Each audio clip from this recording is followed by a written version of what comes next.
మొత్తం అప్పుల పాలు చేశారు. ఏ శాఖలో కూడా అప్పులు ఉన్నాయి. మరి అటు కేంద్రం నుంచి మాకు నిధులు లేవు.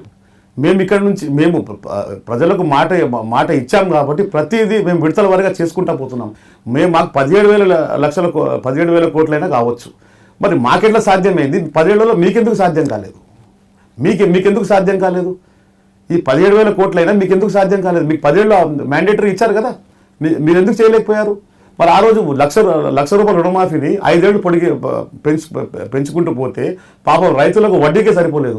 ఆ రోజు వడ్లు కొనకపోతే మా ముఖ్యమంత్రి రేవంత్ రెడ్డి గారు ధర్నా చౌక్లో వెళ్ళి రైతుల కోసం ధర్నా చేయడం జరిగింది. ఆ రోజు వడ్లు కొనకపోతే. ఇంకొక ప్రశ్న, బీజేపీలో బీఆర్ఎస్ విలీనం కాబోతుందా? తప్పకుండా అవుతుందని మేము ఘంటాపథంగా చెప్పగలుగుతాం. చెప్పగలుగుతాం ఎందుకంటే ఈరోజు వారికి కేంద్రంలో కానీ రాష్ట్రంలో కానీ ఎవరి సహకారం లేదు.